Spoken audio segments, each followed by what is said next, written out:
Hello friends, आज फिर मैं आपका बहुत बहुत स्वागत करती हूँ आपके अपने यूट्यूब चैनल लिटिगेंट व्यू में। आज फिर मैं आपके लिए एक सर्विस मैटर से रिलेटेड कानून की जानकारी लेकर आई हूँ।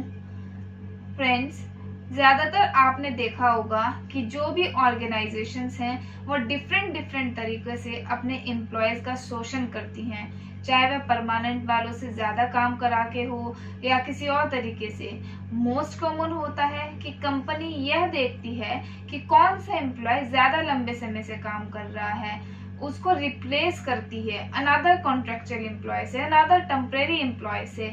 वह ऐसा इसलिए करती है क्योंकि डिपार्टमेंट को लगता है कि यह एम्प्लॉय ज़्यादा लंबे समय से काम कर रहा है, यह उनके ऊपर रेगुलराइजेशन या जॉब सिक्योरिटी का क्लेम कर सकता है, या डिपार्टमेंट के ऊपर कोई और लायबिलिटी आ सकती है, या फिर डिपार्टमेंट ये सोचता है कि नए टेम्परेरी एम्प्लॉयज़ का अपॉइंट करके कम सैलरी दी जाए, फिर पुरानों को ज़्यादा सैलरी क्यों दी जाए। इसलिए एम्प्लॉयज़ को टर्मिनेट कर देते हैं और उनकी जगह न्यू टेम्परेरी एम्प्लॉयज़ को रख लेते हैं।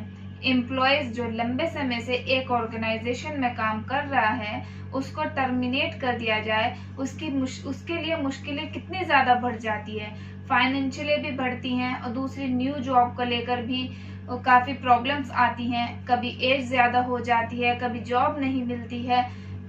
तो ऐसे में आप क्या करें? क्या है आपके अधिकार? क्या कहते हैं हाई कोर्ट, सुप्रीम कोर्ट के जजमेंट्स? आज मैं इस वीडियो में सुप्रीम कोर्ट के रिलेटेड जजमेंट को भी इस वीडियो में डिस्कस करूंगी। फ्रेंड्स, ऐसा ही सेम केस मेरे पास लास्ट वीक आया था। इस मेरे केस में lady employee national commission for backward classes में 2019 से रिसर्च इन्वेस्टिगेटर की पोस्ट पर काम कर रही थी। ईयरली उनको एक्सटेंशन दिया जाता था, पर अब सडनली 2021 में उनको एक्सटेंशन लेटर ना देकर उनकी जगह अनदर कॉन्ट्रेक्चुअल एम्प्लॉय को रिप्लेस कर रहे थे डिपार्टमेंट। इसके खिलाफ हम सेंट्रल एडमिनिस्ट्रेटिव ट्रिब्यूनल गए और सेंट्रल एडमिनिस्ट्रेटिव ट्रिब्यूनल ने हमारे फेवर में जजमेंट देते हुए कहा कि contractual employee cannot replace another contractual employee, और उनको एक्सटेंशन दिया गया।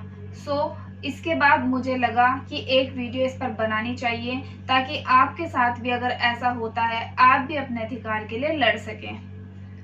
आइए ऐसे ही सुप्रीम कोर्ट के जजमेंट को डिस्कस करते हैं ताकि आपको अच्छे से समझ आ जाए। फर्स्ट केस है हमारा state of Haryana and others versus Pyara Singh and others.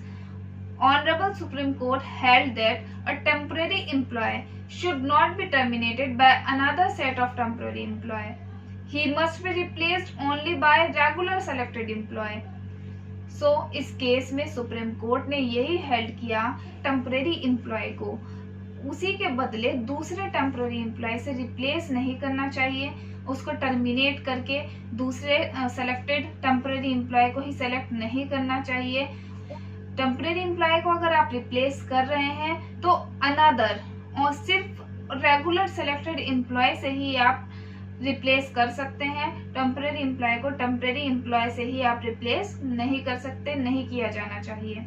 Next case है Anil Lamba and others versus government of NCT of Delhi. This honourable court held that a contractual employee cannot be replaced by other similar contractual employee without valid legal reason like misconduct.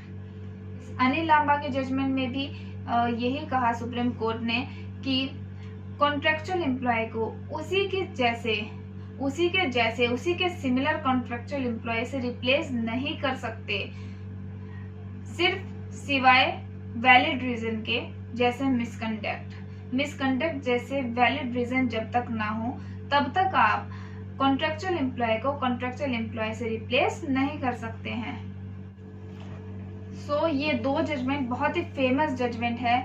आपने सुना भी होगा कि प्यारा सिंह का judgement और अनिल लांबा का जजमेंट, ये दो फेमस जजमेंट हैं। इन दो फेमस जजमेंट में सुप्रीम कोर्ट ने ये हेल्ड किया कि कॉन्ट्रेक्चुअल एम्प्लॉय, अगर आप कॉन्ट्रेक्चुअल या टेम्परेरी एम्प्लॉय हैं तो आपके बदले डिपार्टमेंट किसी और कॉन्ट्रेक्चुअल या टेम्परेरी एम्प्लॉय को रिप्लेस नहीं कर सकता। ऐसा नहीं कर सकता कि आपको टर्मिनेट कर दिया है और दूसरे को अपॉइंट कर रहा है। अगर ऐसा डिपार्टमेंट कर रहा है तो आप इसके खिलाफ कोर्ट जा सकते हैं और 100% ऐसे केसेस आपके फेवर में ही आते हैं। एक और जजमेंट को हम डिस्कस कर लेते हैं। ये बहुत ही इंपॉर्टेंट जजमेंट है, state of Gujarat versus PWD employee. Supreme court held that if initial entry is as per law, then there is no violation of Article 14 and 16 of the Constitution of India. Court also held that if contractual work is permanent in nature, then employees are entitled for regularization. इस judgement में भी supreme court ने यही held किया, अगर contractual जो work है, जो आप कॉन्ट्रैक्ट पे वर्क कर रहे हैं, वो परमानेंट इन नेचर है, तो आप रेगुलराइजेशन के लिए एंटाइटल्ड हैं।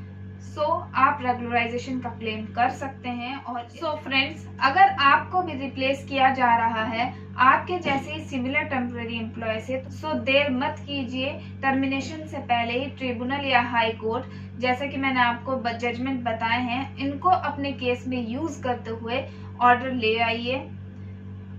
100% ये केस आपके ही फेवर में आते हैं और ऐसे केसेस का निपटारा विद इन वीक हो जाता है। मेरा केस मैंने लास्ट वीक लगाया था, फर्स्ट हियरिंग में ही डिसाइड हो गया।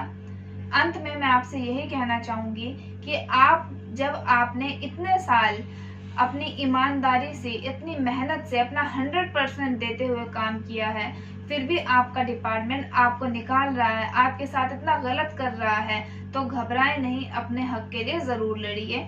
एक बात आप समझ लीजिए कि डिपार्टमेंट आपको आपके ही जैसे कॉन्ट्रेक्चुअल एम्प्लॉय से रिप्लेस नहीं कर सकता। ऐसे सुप्रीम कोर्ट के जजमेंट को हमने डिस्कस किया है, उनको यूज करते हुए हम कोर्ट से ऑर्डर अपने फेवर में ला सकते हैं। चलिए मिलते हैं नेक्स्ट वीडियो में ऐसी ही नई कानून की जानकारी के साथ।